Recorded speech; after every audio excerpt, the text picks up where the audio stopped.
अस्सलाम वालेकुम, मैं हूं शाहजेब खानजादा। 8 दिन हो गए हैं इसराइल मुसलसल फलस्तीनी इलाकों पर बमबारी कर रहा है, पनाह गजीन कैंप्स को निशाना बना रहा है, इंटरनेशनल मीडिया के दफातर को, रिहायशी इमारतों को निशाना बना रहा है। इसराइली बमबारी से गजा में पहले से तबाहाल इंफ्रास्ट्रक्चर मजीद तबाह हो रहा है, बिजली की फराहमी मुतासिर हो गई है, पानी खत्म हो रहा है, अस्पतालों में गुंजाइश खत्म होती जा रही है और इंसानी बहरान जन्म ले रहा है। मगर अमरीका और यूरोपीय ममालिक की हुकूमतें इसराइल को रोकने के बजाय इसराइल का दिफा कर रही हैं। उनका मौक़िफ़ है कि इसराइल अपने तहफ़्फ़ुज़ में हमले कर रहा है और हमेशा की तरह अमरीका इसराइली हमले रुकवाने के लिए होने वाली कोशिशों में रुकावट बना हुआ है। गुज़िश्ता हफ्ते अक़वाम मुत्तहिदा की सलामती काउंसिल का इजलास तलब किया गया, मगर अमरीका ने इजलास मुलतवी करवा दिया। फिर गुज़िश्ता रात सलामती काउंसिल का इजलास हुआ तो अमरीका की वजह से इसराइली हमलों के खिलाफ सलामती काउंसिल का मुश्तरका बयान सामने नहीं आ सका। इस हवाले से अक़वाम मुत्तहिदा में चीन के नुमाइंदे ने कहा कि अमरीका अक़वाम मुत्तहिदा को तशद्दुद के खिलाफ खुलकर बात करने की इजाज़त नहीं दे रहा है। यह बहुत अफसोसनाक बात है कि एक मुल्क यानी अमरीका की वजह से सलामती काउंसिल एक आवाज़ में बोलने के काबिल नहीं है। हम अमरीका से अपील करते हैं कि वो अपनी जिम्मेदारियां निभाए। और फिर आज वज़ीर ख़ारजा शाह महमूद कुरैशी ने भी कौमी असम्बली में बताया कि अमरीका ने सलामती काउंसिल के मुश्तरका एलामिये में रुकावट डाली।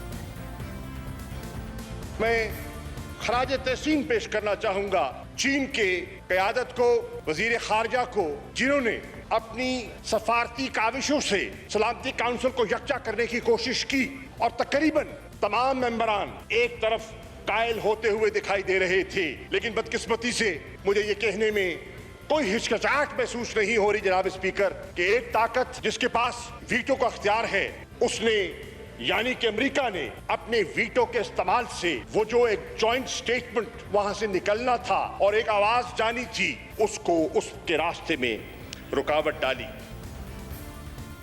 कौमी असम्बली में आज फ़लस्तीनियों से इज़हार यकजहती और इसराइली हमलों के खिलाफ मजम्मत की करारदाद इत्तफ़ाक़ राय से मंजूर कर ली गई। इस करारदाद के मुताबिक ऐवान फ़लस्तीनियों के लिए आज़ाद खुद मुख्तार रियासत का मुतालबा करता है, इसराइली जहरियत रुकवाने के लिए सलामती काउंसिल से फौरी इक़दामात का मुतालबा करता है और मुतालबा करते हैं कि फ़लस्तीनियों की नस्लकुशी फौरी बंद की जाए। इसके अलावा कौमी असम्बली में खिताब करते हुए वज़ीर ख़ारजा शाह महमूद कुरैशी ने कहा कि वो आज ही तुर्की जा रहे हैं, जहाँ से फ़लस्तीन, सूडान और तुर्की के वज़ीर ख़ारजा के साथ मिलकर न्यूयॉर्क जाएंगे।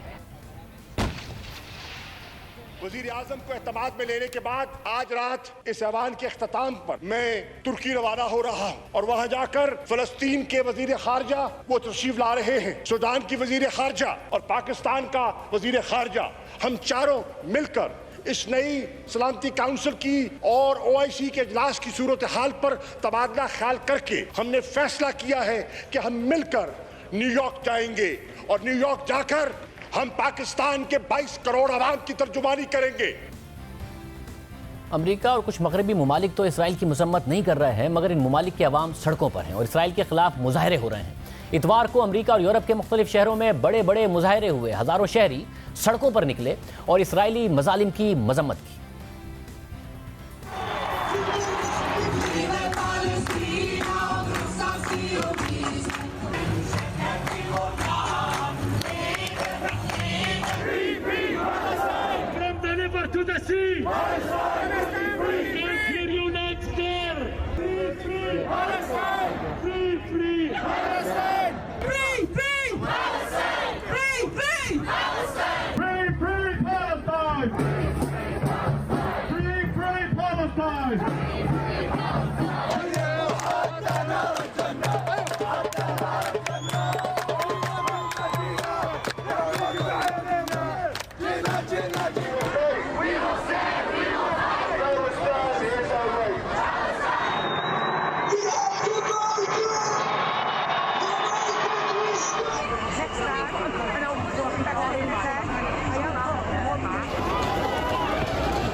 फ्रांस में पाबंदी के बावजूद शहरी सड़कों पर निकले और इसराइली मजालिम के खिलाफ आवाज़ बुलंद की। साथ ही लेबनान के शहरियों ने मजीद शिद्दत के साथ इसराइल लेबनान सरहद पर जमा होकर इसराइल के खिलाफ एहतजाज किया, नारे लगाए, पत्थर बरसाए, आगे बढ़ने की कोशिश की और फ़लस्तीनियों के हक़ में और इसराइली मजालिम के खिलाफ आवाज़ उठाई। अवाम सड़कों पर हैं, एहतजाज हो रहा है।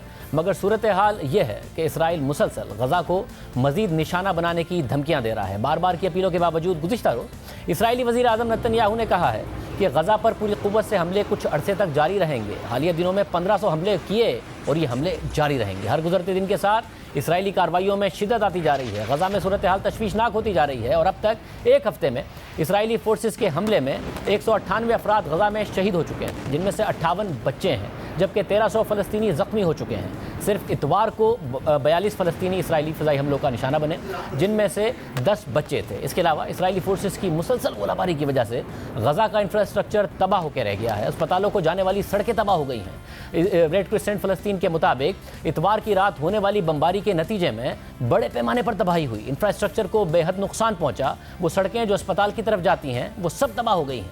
इसके अलावा पानी और बिजली की फराहमी मुतासिर है और सबसे बढ़कर इंसानी जानों का ज़िया हुआ है। इसके अलावा डॉक्टरों की आलमी तंजीम डॉक्टर्स विदाउट बॉर्डर्स ने कहा है कि गुज़िश्ता एक हफ्ते से होने वाली बमबारी एक सानेहा बन चुकी है।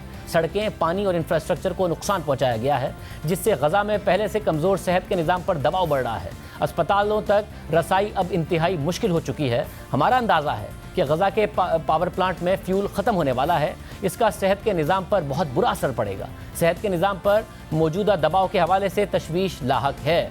अस्पतालों में सूरत हाल तशवीशनाक हो रही है। साथ ही मुसलसल बमबारी की वजह से आम शहरियों में खौफ व हिरास पाया जाता है और फ़लस्तीनी हुक्काम के मुताबिक अब तक 10,000 फ़लस्तीनी अपने घरों को छोड़कर कैंप्स में आ गए हैं, मगर ये कैंप्स भी इसराइली गोलाबारी से महफूज नहीं है। इसराइली फ़ौज वहाँ पर भी उन्हें निशाना बना रही है। एक कैंप में इसराइली फोर्सेस के हमले में एक ही ख़ानदान के 10 अफराद शहीद हो गए थे। इससे पहले हफ्ते को इसराइली फोर्सेस ने गजा की दूसरी सबसे बड़ी इमारत को निशाना बनाया और ये दावा किया कि इस बिल्डिंग से हमास अपना ऑपरेशन चला रही थी, इसलिए इसराइल ने इस इमारत को निशाना बनाया। मगर इस इमारत में अल जज़ीरा और अमरीकी खबर रसा इदारे, एसोसिएटेड प्रेस और दीगर सहाफ़ती इदारों के दफातर मौजूद थे, मगर इसके बावजूद इसराइल ने पूरी इमारत को तबाह कर दिया। हालांकि इससे पहले जब इसराइल ने इमारत खाली करने की वार्निंग दी तो उस वक्त बिल्डिंग के मालिक ने इसराइली हुक्काम से गुजारिश की कि उन्हें कुछ वक्त दें ताकि सहाफ़ी अपना सामान निकाल सकें, मगर इसराइली हुक्काम ने बात नहीं मानी। इसराइली हुक्काम ने बात नहीं मानी और सहाफ़ी और मीडिया वर्कर्स ने जल्दबाजी में दफातर खाली किए। मीडिया हाउसेस पर हमले के बाद सख्त रद्द-ए-अमल सामने आया। अमरीकी खबर रसा इदारे एसोसिएटेड प्रेस के सदर ने कहा कि इसराइली हमले से धचका लगा है, यह हमला हौलनाक है, हमारा स्टाफ जानी नुकसान से बाल बाल बच गया। हालांकि इसराइल को पता था कि इस बिल्डिंग में हमारा ब्यूरो ऑफिस मौजूद था। इसके अलावा अल जज़ीरा की इंतज़ामिया ने भी इसराइली हमले की सख्त मजम्मत की और कहा कि अल जज़ीरा और दीगर सहाफ़ती इदारों के दफातर की तबाही इंसानी हुकूक की संगीन खिलाफ वर्जी है और जंगी जुर्म है। बिल्डिंग को निशाना बनाना सच को खामोश करने की कोशिश है। इस इसराइली हमले की भरपूर मजम्मत की जा रही है। सहाफ़ियों की आलमी तंजीम रिपोर्टर्स विदाउट बॉर्डर्स और एमनेस्टी इंटरनेशनल ने मुतालबा किया है कि इसराइल की तरफ से मीडिया हाउसेस के दफातर को निशाना बनाने के मामले की तहकीकात इंटरनेशनल क्रिमिनल कोर्ट से कराई जाए, क्योंकि ये जंगी जुर्म है। अहम बात यह है कि इसराइल इस हवाले से अभी तक कोई सबूत भी फराहम नहीं कर सका है कि इस इमारत से हमास अपना ऑपरेशन चला रही थी। खुद अमरीकी वज़ीर ख़ारजा का कहना है कि इस इमारत से हमास के ऑपरेशन के हवाले से इसराइल शवाहिद नहीं दिखा सका है। साथ ही उन्होंने इसराइल से मुतालबा किया कि वो इस हमले का जवाब फराहम करे। इसके अलावा इसराइली फोर्सेस की तरफ से आम अफराद को निशाना बनाया जा रहा है और बच्चे इससे बुरी तरह मुतासिर हो रहे हैं। मलबे के नीचे से फ़लस्तीनी बच्चों को निकाला जा रहा है और उसके मनाजिर सारी दुनिया देख रही है, जिसकी वजह से दुनिया में एहतजाज भी हो रहे हैं, मगर ताकतवर हुकूमतें अभी तक तमाशा देख रही हैं। इस तरह एक 10 साला फ़लस्तीनी बच्ची की वीडियो सामने आई जो गजा की सूरत हाल की अक्कासी कर रही है। I'm always sick. I'm always I don't know. I can't do anything. See all of this. What do you expect me to do? Fix it? I'm only 10. I can't even do anything anymore. I just want to be a doctor or anything to help my people, but I can't. I'm just a kid. I don't even know what to do. I get scared, but not really that much. I do anything for my people, but I don't know what to do. I'm just 10. I'm just 10. All of this, when I see it, I literally cry every day, saying to myself, why do we deserve this? What did we do to this? My family said they just hate us. They just don't like us because we are Muslims. Why does Muslims act for you like that? We're just, you see all of the kids around me? They're just kids. Why wouldn't you just send a missile to them and kill them? not fair. It's not fair. ये पूरा मामला रमज़ान के आगाज़ से शुरू हुआ जब Israeli शहरियों ने मशरक़ी यरूशलेम के इलाके शेख जरा में फ़लस्तीनियों के घरों पर ज़बरदस्ती कब्ज़ा करना शुरू कर दिया और उन्हें घरों से बेघर करना शुरू कर दिया। इसराइली शहरियों की तरफ से घरों पर कब्ज़े के ख़िलाफ़ फ़लस्तीनी शहरियों ने एहतजाज किया तो इसराइली फोर्सेस की तरफ से ताकत का इस्तेमाल किया गया और गिरफ्तारियां भी की गई। फिर रमज़ान के आखिरी अशरे में ये कशीदगी मस्जिद अक्सा तक पहुंच गई। इंतहा पसंद यहूदियों ने यौम यरूशलेम पर मार्च का ऐलान किया और फिर कशीदगी बढ़ने लगी, जहां 27वीं शब को इसराइली फोर्सेस ने अचानक धावा बोल दिया और मस्जिद के अंदर घुसने की कोशिश की। इसके बाद 3 दिन तक मस्जिद और आसपास का इलाका मैदान जंग बन गया। इस दौरान इसराइली फोर्सेस ने गजा के इलाके में बमबारी शुरू कर दी, जो अब तक जारी है। इस मामले का क्या हल है, कैसे ये सूरत हाल काबू में आ सकती है जब नेतन्याहू मानने को तैयार नहीं है, अमेरिका सलामती काउंसिल में कुछ होने नहीं दे रहा। सबरी सैयदम, डिप्टी सेक्रेटरी जनरल फतह सेंट्रल कमेटी, इसके अलावा साबिक मुशीर फ़लस्तीनी सदर महमूद अब्बास हमारे साथ मौजूद हैं। आपका बहुत शुक्रिया हमें ज्वाइन करने के लिए। बहुत दुनिया में एहतजाज हो रहा है, पाकिस्तान में एहतजाज हो रहा है, जैसा कि आप भी देख रहे हैं, मगर उसके बावजूद नेतन्याहू मानने को तैयार नहीं है और वो कह रहे हैं कि जी ये जारी रहेंगे और शायद अनकरीब ये मामला ना ख़त्म हो। 1500 हमलों की जिम्मेदारी ले रहे हैं, कह रहे हैं और ये होगा, और जिसकी वो कहते हैं कि जी मैं अपने शहरियों को महफूज रखना चाहता हूँ। क्या हल है, आपको क्या हल नज़र आ रहा है इस सूरत हाल का? Well, as you know, Netanyahu himself is associated with this matter vis-a-vis his political future. Netanyahu के सियासी सफर का इस मामले से ताल्लुक है। उसका मकसद ये है कि इस मामले को ज्यादा से ज्यादा खराब करे। उसको फलस्तीनियों की परवाह नहीं, औरतों और बच्चों की परवाह नहीं। नेतन्याहू को जीत चाहिए। वो इस्राएली सियासत का सुपरमैन बनना चाहता है। Netanyahu is looking for a victory. He needs the image of a victorious leader of Israel. उसको कोई फर्क नहीं पड़ता फलस्तीनियों पर हमले से। हम इस सब का जवाब देंगे। हम एहतजाज करेंगे। कल एक बड़ी हड़ताल होगी, इसमें फ़लस्तीन शामिल होगा और दूसरे मुल्कों से पनागज़ीन कैंप से फ़लस्तीनी भी शामिल होंगे। मुझे उम्मीद है पाकिस्तान और दूसरे ममालिक भी इस आलमी हड़ताल का हिस्सा बनेंगे। इस जाहिरियत के खिलाफ खड़े होने का वक्त है। And will also include Palestinians in refugee camps in Arab countries and maybe beyond. And we include Palestinians in diaspora, and I hope Pakistan and other countries will join this global strike for the first time to protest this ongoing aggression, to protest this total negligence of the rights of the Palestinian people and disrespect of the will of the international community. अच्छा, मैं आपको बताना चाहूँगा पाकिस्तान की तरफ से, और आपने देखा भी होगा पाकिस्तान के वज़ीर आज़म ने भी आवाज़ उठाई। आज पाकिस्तान की पार्लियामेंट में भी इस हवाले से आवाज़ उठाई गई। अपोजिशन और गवर्नमेंट वो एक ज़बान नज़र आए और फ़लस्तीन के अवाम के लिए करारदाद भी मंजूर की गई। मगर अब तो जो नेतन्याहू का रवैया है, क्योंकि ज़ाहिर है पहले 2 स्टेट सॉल्यूशन की बात होती थी, आप लोग इसकी बात करते थे, मगर अब तो उनका रवैया यह है कि बस इसराइल ही है, पूरा वेस्ट बैंक ही इसराइल है, सेटलमेंट का मामला रहा नहीं है। इस रवैये से कैसे आप समझते हैं कि निपटा जा सकता है, कैसे उनका रवैया बदला जा सकता है कि फ़लस्तीनी अवाम भी सुकून से और अमन से रह सकें और ये सूरत हाल ना हो? Well, as you know, we have a saying in Arabic that no right will ever be lost as long as his people. हम अरबी में कहते हैं कि जिस हक के हुसूल की लोग जद्दोजहद करते हैं वो हासिल हो जाता है। हम अपने हक के लिए कोशिशें करते रहेंगे। हम फ़लस्तीनी बच्चों और मजमूई तौर पर फ़लस्तीनी माशरे के लिए लड़ते रहेंगे। ये एक मुख्तलिफ मुस्तकबिल देखेंगे जहां हमारे हुकूक का तहफ़्फ़ुज़ होगा, हमारा मुस्तकबिल महफूज होगा और इसराइल ना सिर्फ फ़लस्तीनियों बल्कि आलमी बरादरी के दबाव के सामने घुटने टेक देगा। इसराइल खुद को बालातर समझता है, बैनुल अक़वामी इंसाफ से बालातर, और ख़ुद को दूसरों से बढ़तर समझता है। मुझे पूरा यकीन है कि आलमी बरादरी फ़लस्तीनियों की मदद के लिए आएगी। उसके लिए जौहरी हथियारों की ज़रूरत नहीं, उसके लिए वेपन ऑफ मास डिस्ट्रक्शन की ज़रूरत नहीं है। सबसे बड़ा हथियार जो आपको चाहिए वो इनकार का हथियार है और नेतन्याहू और उसकी हुकूमत को ना मानने का हथियार, जो आलमी बरादरी की ख्वाहिश के बरखिलाफ फ़लस्तीनियों को कुचल देना चाहती है और एक दूसरी हकीकत देखना चाहती है। मैंने पाकिस्तान से आने वाली खबरें देखी हैं। पार्लियामेंट में जो कार्रवाई हुई उस पर शुक्रगुजार हैं। पाकिस्तानी कौम को शुक्रगुजार हूँ जिन्होंने कई दिहाइयों से कई बार एहतजाज किया है फ़लस्तीनियों की हिमायत में। हम पाकिस्तानी सफारतकारी के लिए भी शुक्रगुजार हैं जो आपने आलमी सतह पर की है। Of the will and the wish of the international community to see a different reality. My friend, I've also followed the news in Pakistan. Grateful to the deliberations of the parliament, grateful to the people of Pakistan who have protested many times and over decades. मैं वज़ीर आज़म इमरान खान का शुक्रगुजार हूँ जिन्होंने कई बार फ़लस्तीनियों की हिमायत में बात की और इस हालिया इसराइली जारियत के बारे में भी बात की। हम साथ मिलकर फ़र्क पैदा कर सकते हैं। हम साथ मिलकर तेल अवीव में बैठे शख्स को राह रास्त पर ला सकते हैं जो समझता है कि फ़लस्तीनियों का मुस्तकबिल उसके हाथ में है। हम अपने ईमान के मुताबिक फ़ैसले करेंगे और हथियार नहीं डालेंगे और फ़लस्तीन की आज़ादी तक लड़ते रहेंगे। Together we can crush this idiot sitting in Tel Aviv, believing that the future of the Palestinian people is something he decides upon. We decide upon our fate, and we will not give in. We will keep on fighting for the liberation and the independence of Palestine.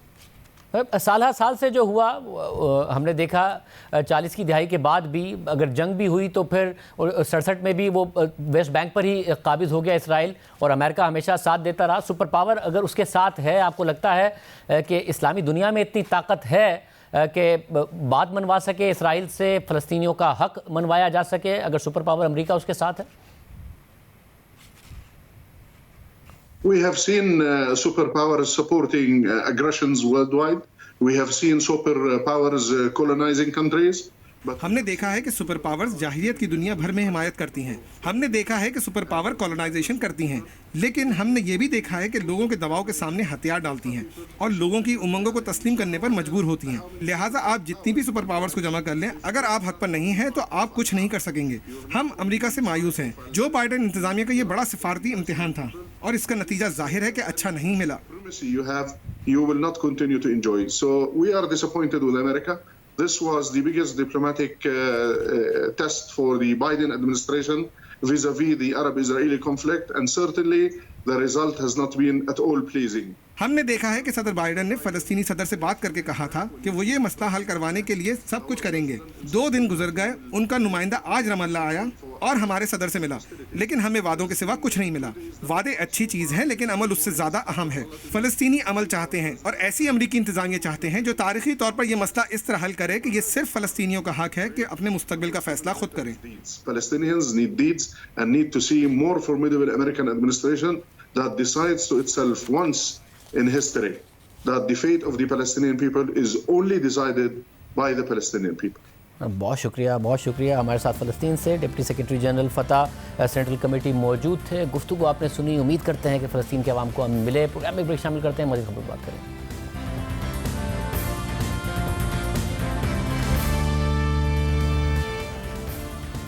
Opposition leader Shahbaz शरीफ इलाज की खातिर मुल्क से बाहर जाना चाहते हैं। ईद से पहले लाहौर हाई कोर्ट उन्हें एक मरतबा बैरून मुल्क जाने की इजाज़त भी दे चुकी है, लेकिन हुकूमत शहबाज शरीफ को किसी सूरत बाहर जाने देना नहीं चाहती। ईद की छुट्टियों के बाद आज पहला वर्किंग डे था और आज ही इस हवाले से 3 अहम डेवलपमेंट्स हुई हैं। हुकूमत ने शहबाज शरीफ का नाम एग्जिट कंट्रोल लिस्ट में डाल दिया है। शहबाज शरीफ ने बैरून मुल्क जाने से रोके जाने के खिलाफ लाहौर हाई कोर्ट से रुजू कर लिया है और रोकने वाले अफसरान के खिलाफ तौहीन अदालत की दरख्वास्त दे दी है। इसके अलावा हुकूमत ने शहबाज शरीफ का नाम ब्लैक लिस्ट से निकालने का लाहौर हाई कोर्ट का फैसला सुप्रीम कोर्ट में चैलेंज कर दिया है। नैब की जानिब से शहबाज शरीफ का नाम ECL में डालने से मुताल्लिक आज वजीर दाखिला शेख रशीद अहमद ने बताया कि काबीना ने नैब की सिफारिश की मंजूरी दे दी है। मुकदमे में शरीक दीगर 9 मुल्जिमान को पहले ही ECL में डाला जा चुका है।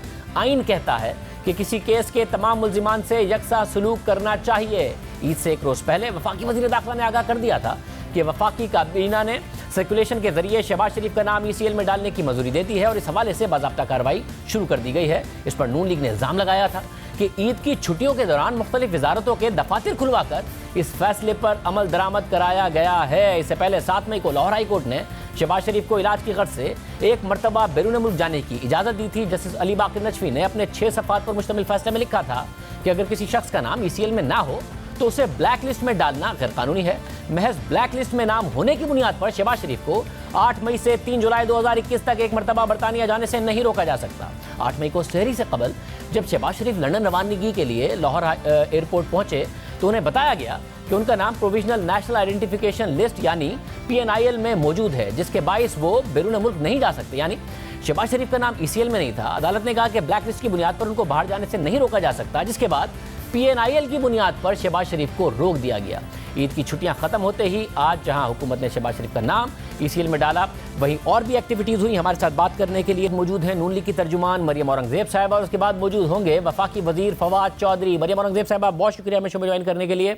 वफाकी हुकूमत ने वही किया जिसका उनकी तरफ से दावा किया गया था। हालांकि लाहौर हाई कोर्ट की तरफ से आपको रिलीफ मिल गया था। जो वजूहात बताई गई हैं वो ये है कि जी जो फैमिली मेंबर्स हैं शहबाज शरीफ साहब के, वो इसमें को अक्यूज्ड हैं और मियां शहबाज शरीफ के साथ और वो एब्सकॉन्ड किए हुए हैं और बरतानिया में ही रह रहे हैं और वो भी वापस नहीं आए हैं, जिसमें सुलेमान शहबाज शामिल हैं और दूसरे मुल्जिमान शामिल हैं। इसलिए हुकूमत मानती है कि शहबाज शरीफ साहब भी वापस नहीं आएंगे, जिसकी वजह से उनको नाम ECL में डाला गया। जी बिस्मिल्लाहिर्रहमानिर्रहीम। शाहजेब, बहुत पॉलिटिकल नैरेटिव और जो पिछले 2.5-3 साल से एक सियासी बयानात का तसलसल है, उसके लिए तो ये बात बहुत अच्छी है। जो बेल ऑर्डर है शहबाज शरीफ साहब का 7 मई का, अगर वो पढ़ लिया जाए और ये सारे कराए के तर्जुमान भी पढ़ लें और जो वुज़रा 1 घंटे में 2-2 प्रेस टॉक्स करते हैं वो भी पढ़ लें, तो उस डिटेल बेल ऑर्डर जो 3 मेंबर बेंच ने दिया है उसमें ये जितने इल्ज़ामात लगाए जा रहे हैं और जितनी बातें की जा रही हैं उसका नफ़ी है। और वो इसलिए भी कि कह रहे हैं एक तरफा डिप्टी प्रोसिक्यूटर जनरल जो थे वो मौजूद थे वहाँ, जिन्होंने रिप्रेजेंट किया हुकूमत को, जो वफाक के नुमाइंदे होते हैं उनको रिप्रेजेंट किया और उसमें कैटेगोरिकली उन्होंने तमाम आर्ग्यूमेंट्स दिए, यही आर्ग्यूमेंट्स दिए। और डिप्टी अटॉर्नी जनरल ने और भी ज़्यादा जो बातें सियासी बयानात के लिए अच्छी होती हैं वो भी की वहाँ कोर्ट में, और उन तमाम को उन आर्ग्यूमेंट्स को मुस्तरद करते हुए लाहौर हाई कोर्ट के 3 मेंबर जो जजेस थे उन्होंने ये इजाज़त दी। और उसके अलावा जो डिटेल्ड ऑर्डर उनकी बेल का है उसमें भी नैब FIA और हुकूमत मौजूद थी और उसको मुस्तरद करते हुए शहबाज शरीफ साहब को बेल भी ग्रांट की गई। और उसके बावजूद आप ये कह रहे हैं कि जो दावा वो कर रही थी उन्होंने वो किया नहीं। दावा हुकूमत कर रही थी कि ना ईद के दिन 5 दफ्तर खुलवा के हमने किसी किस्म की समरी सर्कुलेट नहीं की, जबकि ईद वाले दिन 4 बजे ये समरी सर्कुलेट हुई और उसमें 2 वुज़रा की कमी की वजह से वो समरी एक दिन जो है वो डिले हुई। उसके बाद आज सुबह ईद की छुट्टियों के खुलने के बाद पहला घंटा इमरान खान साहब ने, बहुत अच्छा होता अगर आज भी पार्लियामेंट में मौजूद होते और ईद वाले दिन दफ्तर खुलवा के पैलेस्टाइन के ऊपर रेजोल्यूशन हुकूमत की तरफ से आती तो बहुत अच्छा होता। और आज भी जब मंडे का दिन पहला दिन था, 1 घंटा पूरी की पूरी काबीना, पूरी की पूरी हुकूमत और इमरान साहब सिर्फ शहबाज शरीफ साहब को ECL में डालने का नोटिफिकेशन कर रहे थे। तो ये बिल्कुल गलत है, क्योंकि जब मैंने प्रेस टॉक की ईद के दूसरे दिन तो उन्होंने कहा कि अभी इस तरह का कोई प्रोसेस इनिशिएट नहीं हुआ हुआ। मगर ये भी बता दें कि हुकूमत नोटिफिकेशन नहीं हुआ। अब हुकूमत का ये भी कि कोई डेटा अवेलेबल नहीं है जिसकी वजह से ये असेस किया जा सके कि मियां शहबाज शरीफ को एक ऐसी मेडिकल ट्रीटमेंट चाहिए जिसका इलाज पाकिस्तान में दस्तयाब नहीं है। तो शहबाज शरीफ साहब के लिए ना कोई मेडिकल बोर्ड बना है जैसा कि नवाज शरीफ साहब के लिए बना था, और फिर हुकूमत का ये भी कहना है कि शहबाज शरीफ साहब ने तो खुद ने नवाज शरीफ साहब की गारंटी दी थी, अब अदालत उन्हें मफरूर करार दे रही है नवाज शरीफ साहब को, शहबाज शरीफ साहब उनको वापस नहीं लेकर आ रहे। शाहजेब, ये सारे आर्गूमेंट 7 मई को कोर्ट में हो चुके हैं।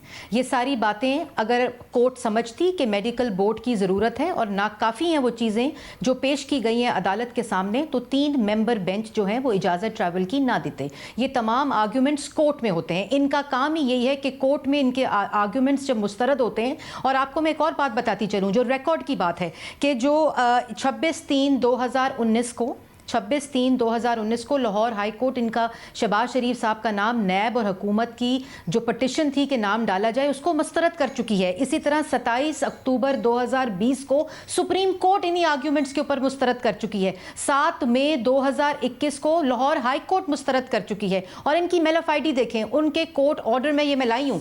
मैं आपसे ये रिक्वेस्ट करूंगी कि ये 7 मई का कोर्ट का ऑर्डर दिखाएं, मुझे कोर्ट का ऑर्डर दिखाएं, मुझे 7 मई भी तो बताइए, 27 अक्टूबर 2020 का। मुझे 7 मई बताइए कि आप लोग ये कहते हैं, मगर नहीं मरियम साहब मुझे एक सवाल का जवाब दीजिए, पॉलिटिकल सवाल का। आप लोग ये कहते हैं कि नवाज शरीफ साहब इसलिए वापस नहीं आ रहे, हालांकि वो वादा करके गए थे, क्योंकि कोरोना की वजह से लंदन में उनका अभी तक वो इलाज नहीं हो पा रहा है जो होना था। मगर शहबाज शरीफ साहब कोरोना में ही लंदन जाना चाहते हैं क्योंकि उन्होंने इलाज कराना है। ये बात नहीं समझ में आ रही है। नवाज शरीफ साहब आ नहीं सकते क्योंकि कोरोना की वजह से लंदन में इलाज नहीं हो रहा, बट शहबाज शरीफ साहब को लंदन जाना है क्योंकि कोरोना में होते हुए भी उनका वहां इलाज होना है।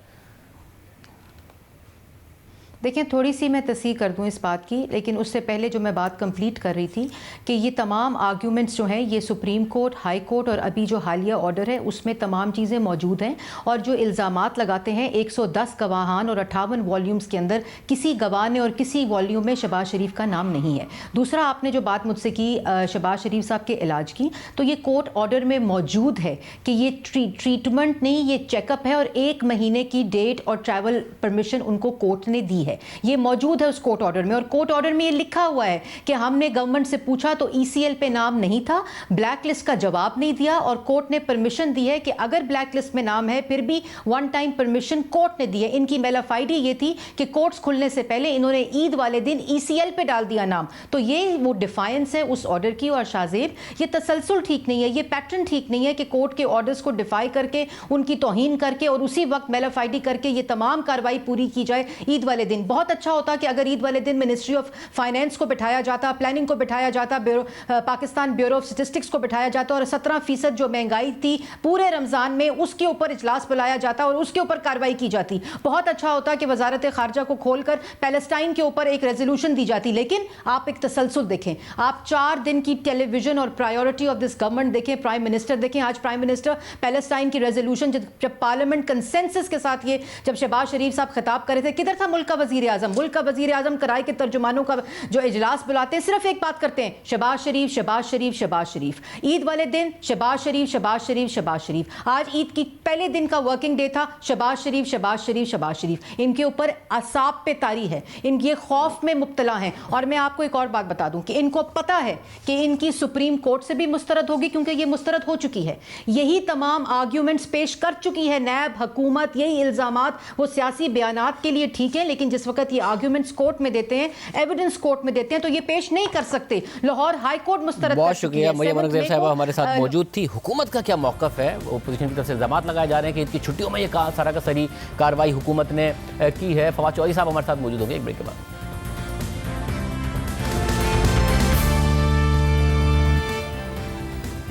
हमारे साथ वफाकी वज़ीर इत्तलात फवाद चौधरी साहब अब मौजूद हैं। फवाद चौधरी साहब, बहुत शुक्रिया हमें शो में ज्वाइन करने के लिए। फवाद चौधरी साहब, ऑपोजिशन इल्ज़ाम लगा रही है कि शहबाज शरीफ साहब इमरान खान के सर पर सवार हो गए हैं, इसलिए ईद की छुट्टियों में, ईद के दिन ख़ास तौर पर ये समरी सर्कुलेट की गई ताकि ईद के छुट्टियां जैसे ख़त्म हो पहले दिन उनका नाम ECL में डाला जा सके। साथ ही अदालत ने ब्लैक लिस्ट से निकालने के बावजूद जाने का कहा तो आप लोगों ने PNIL के तहत रोक लिया।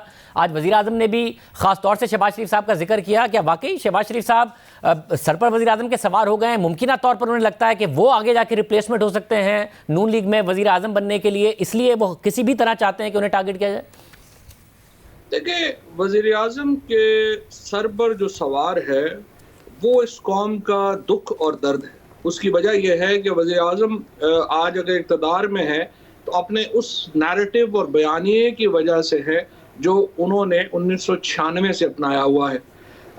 साल से वज़ीर आज़म का ये मानना है, उनका ये मुद्दा है कि पाकिस्तान से अकाउंटेबिलिटी बहुत इम्पॉर्टेंट है और वो लोग जो पाकिस्तान से अरबा रुपया लेके बाहर चले गए हैं उनको मंतकी इंजाम तक पहुंचाना चाहिए। शहबाज शरीफ साहब उस खेल के एक अहम खिलाड़ी हैं जो कि इस मामले में मुलव्वस हैं और वज़ीर आज़म समझते हैं कि उनके जो मुकदमात हैं उनको मंतकी इंजाम तक पहुँचाना ज़रूरी है।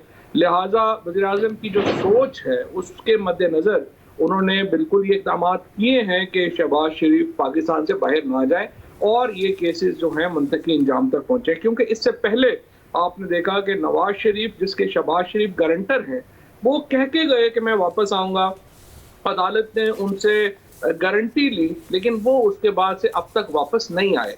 तो सवाल ये है कि क्या पाकिस्तान, ये पैसा इमरान खान का ज़ाती पैसा तो नहीं है, ये पैसा तो मेरा, आपका, इमरान खान का, पाकिस्तान के लोगों का उतना ही है जितना इमरान खान का है। लिहाजा ये दर्द तो हर एक के दिल में होना चाहिए। अगर जो डिप्टी अटॉर्नी जनरल साहब ने ये दलाइल दिए थे उसमें ये बात रखी थी कि जी ये गारंटर थे नवाज शरीफ साहब के, मगर उसके बावजूद अदालत ने उनको जाने की इजाज़त दी कि 1 टाइम परमिशन है, ये वापस आ सकते हैं और वापसी की डेट के साथ उनको इजाज़त दी 8 मई से 3 जुलाई तक। तो जब अदालत ने ये बात नहीं मानी उसके बावजूद आपने, जब वो ब्लैक लिस्ट की बात नहीं आई तो PNIL के जरिए उनको रोक लिया। तो ये इस वक्त आप टारगेट कर रहे हैं करप्शन को या अपोजिशन को? अदालत तो इससे पहले नवाज शरीफ साहब को भी बाहर जाने की इजाजत दे चुकी है और अदालत ने ये कहा था वो वापस आएंगे, लेकिन वो वापस नहीं आए। सो इस वक्त 5 लोग जो शरीफ फैमिली के हैं वो मफरूर हैं। सो क्या गारंटी है कि अदालती हुक्म के बाद शहबाज शरीफ साहब वतन वापस आ जाते? और ये जो अदालती हुक्म है इसको हम सही नहीं समझते हैं और इसीलिए हम अपील में गए हैं, जो कि एक फंडामेंटल राइट है आइन के तहत और कानून के तहत हमारा। अगर हम फैसले को सही मानते और समझते कि फैसला कानूनी तौर के ऊपर और इसके जो वाकयाती तौर के ऊपर दुरुस्त है तो हम सुप्रीम कोर्ट में ना जाते, लेकिन हम सुप्रीम कोर्ट में इसीलिए गए हैं कि हम इस अदालती फैसले को दुरुस्त नहीं समझते। और क्या बात है कि जिसकी वजह से आपको लगता है वापस नहीं आएंगे? क्योंकि शहबाज शरीफ साहब, नवाज शरीफ साहब नहीं आए, आप दुरुस्त कह रहे हैं, मगर शहबाज शरीफ साहब 2 दफा वापस आ चुके हैं बाहर जाने के बाद। पिछले दफा भी वो वापस नहीं आ रहे थे, वो सिर्फ तब वापस आए जब उनको ये लगा कि कोविड की वजह से पाकिस्तान के अंदर एक बहुत बड़ा बहरान पैदा होगा और वो उससे एक सियासी फायदा उठा सकेंगे। अगर उनको मालूम होता कि कोविड के ऊपर पाकिस्तान की कारकर्दगी इतनी अच्छी रहेगी कि पूरी दुनिया उसको अप्रिशिएट करेगी, वो कभी वापस नहीं आते। लेकिन चूंकि शहबाज शरीफ साहब का अब जाना इसलिए खतरनाक है कि वो ना सिर्फ ये कि वो खुद बल्कि उनके खानदान के 5 लोग जो हैं वो मफरूर हैं। तो आप मुझे बताइए कि ये मुकदमा जिसमें कि जो गवाहान हैं वो सारे डॉक्यूमेंट्री एविडेंस है, 7 अरब रुपए की जो टीटीज का मामला है वो सारे का सारा डॉक्यूमेंट्री है, तो क्यों ना इस केस को मनते। और देखिए दूसरी बात, मगर जो उनका जो जमानत का फैसला है फवाद चौधरी साहब, उसमें अदालत ने केस के मेरिट पर बहुत ज्यादा सवाल उठाए हैं कि जी उनके अकाउंट में ये टीटीज गई, ये साबित करना, साथ में उनके जो इंडिपेंडेंट बच्चे हैं ये साबित करना, उन पर कोई करप्शन साबित करना जिससे वाजे हो सके कि इलीगैलिटीज की गई हैं, 110 विटनेसेस के जरिए इस केस को साबित करना। वो कह रहे हैं इस तमाम के ऊपर, मेरिट के ऊपर अदालत ने बहुत ज्यादा सवालात उठाए हैं जो उनकी जमानत का फैसला आया है। तो एक तरफ अदालत उन्हें बाहर जाने की इजाजत दे रही है एक फैसले में, दूसरा केस की मेरिट पर सवालात उठाए जा रहे हैं। तो जो मुकदमा हुकूमत की तरफ से बनाया गया है वो कितना सॉलिड है या नैब की तरफ से जो बनाया गया है? नहीं, मुकदमा हुकूमत की तरफ से तो नहीं बनाया गया, मुकदमा तो नायब ने बनाया है और उस फैसले को भी नायब ने फैसला किया है कि वो सुप्रीम कोर्ट में चैलेंज कर रहा है। क्योंकि देखिए जो शहबाज शरीफ साहब के मामलात हैं वो तो बड़े सादा है, मतलब उनको जो जिस तरह से हुदैबिया में 1 अरब 24 करोड़ रुपए की रकम मुख्तलिफ लोगों के नाम से बाहर गई और फिर शरीफ फैमिली के नाम के ऊपर वापस आई, उसी तरीके को यहाँ पे अपनाया गया कि 7 अरब रुपए की रकम पाकिस्तान से बाहर गई और फिर वो मुख्तलिफ टीटियों की शक्ल में वापस आई। और आपको मालूम ही है कि ऐसे लोगों के नाम से टीटियां आई जो कि जिंदगी में पाकिस्तान से बाहर ही नहीं गए, और ये सारे डॉक्यूमेंट्री एविडेंस है।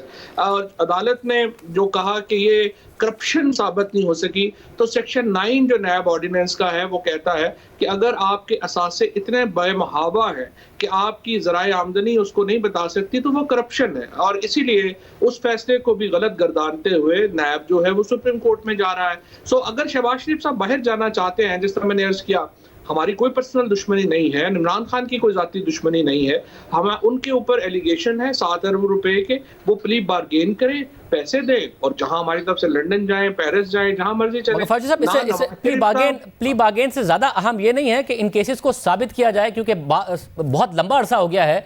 नैब 110 में से चंद गवाही अभी तक पेश कर पाया है जो कि प्रोसीडिंग्स के दौरान भी नजर आया, और जब आप केस साबित करें, साबित करके इन्हें मुजरिम साबित करना ज्यादा अहम नहीं है। और दूसरा, जब इनको गिरफ्तार किया गया था तो हमने आपसे सवाल किया था, मुझे याद है मेरे प्रोग्राम में मैंने आपसे सवाल किया था, तो आपने कहा था कि हाँ गिरफ्तार ना करते तो बेहतर था, मगर मसला यह है कि नैब हमारी तो नहीं सुनता है, नैब ने गिरफ्तार कर लिया। मगर अब जैसे आप चाह रहे हैं नैब वैसे ही कर रहा है। ईसीएल में आप डालना चाहते थे, नैब को इतना अरसा नहीं ख्याल आया इनको ईसीएल में डालने का, फौरी तौर पर उन्होंने कह दिया और आप लोगों ने डाल दिया। ब्लैक लिस्ट से के बावजूद अदालत ने कहा चले जाएं, आपको पीएनआईएल में डाल के उन्हें रोकने का ख्याल आया, नैब को उन्हें ईसीएल में डालने का ख्याल आया, फिर आप लोगों ने ईसीएल में डाल दिया और वो ईद की छुट्टियों में हो गया। ये सब इतना कोऑर्डिनेशन से कैसे हो गया? नहीं, कोऑर्डिनेशन से मसला नहीं है, नैब को भी उतना ही वरी होगी जितनी हुकूमत को है कि अगर वो बाहर जाएंगे तो वापस नहीं आएंगे। आप देखिए, आप अपने आर्गुमेंट को ही कंट्राडिक्ट कर रहे हैं। एक तरफ आप कह रहे हैं कि केसेस का फैसला जल्दी होना चाहिए, दूसरी तरफ आप कह रहे हैं कि नहीं, उनको बाहर जाने की इजाजत दी थी तो बाहर जाने देना चाहिए था। अब अगर आप बाहर जाने देंगे और वो वापस नहीं आएंगे तो फिर तो ट्रायल खत्म ही नहीं होगा। जैसे हम नवाज शरीफ का देख रहे हैं कि उनकी अपील खत्म ही नहीं हो रही, वो मुल्क में वापस ही नहीं आ रहे हैं। मैं कोऑर्डिनेशन पर सवाल उठा रहा हूं, बिल्कुल नहीं कह रहा कि उन्हें बाहर जाने देना चाहिए, मगर मैं ये सवाल जरूर उठा रहा हूं कि इतना अरसा हमजा शहबाज को गिरफ्तार करके रख लिया, तो नैब ने क्या साबित कर लिया? उन्हें तो नहीं बाहर जाने दिया, क्या साबित हो गया? कुछ साबित नहीं हुआ। मिस्टर इस्माइल गिरफ्तार हो गए, शाहिद खान अब्बासी साहब गिरफ्तार हो गए, एहसन इकबाल साहब का नाम, वो बाहर नहीं जा सकते, उन पर तो इतना बड़ा केस भी नहीं है। दूसरी तरफ खुसरो बख्तियार साहब के पास ऊपर टीटीज का ही इल्जाम है, उनको भी अरबा पैसे कमाने का उनके ऊपर इल्जाम है। नैब के अंदर उनके मामलात हैं, मगर नैब को नहीं ख्याल आता कि उनको ईसीएल में डालना है, वज़ीर आज़म को नहीं ख्याल आता कि उनका नाम ईसीएल में डालना है उन्हें। तो ये ऑपोजिशन को टारगेट कर रहे हैं या करप्शन को टारगेट कर रहे हैं? करप्शन खत्म करनी है या ऑपोजिशन खत्म करनी है? सही, पहली बात तो ये कि ये बात तो आपकी दुरुस्त नहीं है। अगर खुसरो बख्तियार साहब के नाम के ऊपर जो है वो अरबों रुपए के हैं मामला, तो आपको चाहिए कि आप वो केस आप नैब को भेज दें और नैब उसके ऊपर बात कर ले। हकीकत ये है, हम नैब से बार बार सवाल पूछते हैं, उसका कभी कोई कैटेगोरिकल जवाब नहीं आता है कि कहाँ पहुंचा है वो मामला। वो मुल्तान से लाहौर मुंतकिल कर दिया उन्होंने केस। सही, मैं आपको बता देता हूँ, नैब के पास जो केस है उसमें खुसरो बख्तियार साहब का अपनी मिल में एक भी शेयर नहीं है, लिहाजा उनका लिए ये कहना कि उनके केसेस हैं वो गलत बात है। दूसरी बात, ये कहना कि सिर्फ अपोजिशन के खिलाफ केसेस बनते हैं, ये भी गलत बात है। जहांगीर तरीन साहब के ऊपर केस बना हुआ है, अलीम खान साहब जेल गए, सत्यान साहब जेल गए, ये वो सारे लोग हैं। बाबर अवान साहब ने रिजाइन दिया, ये वो सारे लोग हैं जो हुकूमत के। सिर्फ मसला ये है कि हुकूमत के लोग हमें तरीन साहब का नाम तो ईसीएल में नहीं है, तरीन साहब पर भी बहुत अरबों रुपए के इल्जामात हैं। वज़ीर आज़म ने कहा कि 600 अरब रुपए के तो सिर्फ ट्रांजैक्शंस पकड़े हमने शुगर माफिया के, किसी का नाम ईसीएल में नहीं है। इनका नाम ईद की छुट्टियों में ऑपोजिशन का नाम ईसीएल में डालने ऑपोजिशन लीडर। देखिए इसलिए देख रहे हैं कि ईद की छुट्टियों से एक दिन पहले जिस तरह से उनको जाने की इजाजत मिली, वो आपको कोई जो है उसके ऊपर हैरत नहीं होती है, लेकिन अगर आपको प्रोसेस जो है जो छुट्टियों के दौरान होने के ऊपर हैरत होती है। और आप कहिए फौजी साहब के अदालत ने जो फैसला दिया उस पर आपको हैरत है कि कैसे अचानक दिया? कोई ना कोई आपको नजर आता है, अदालत की इंटेंशन पर आपको मसला नजर आता है, तो आप क्या दीजिए? मैंने तो पहले ही आपको अर्ज किया कि अदालत का फैसला दुरुस्त नहीं था, इसीलिए तो हम सुप्रीम कोर्ट गए ना, वरना हम सुप्रीम कोर्ट ही ना जाते।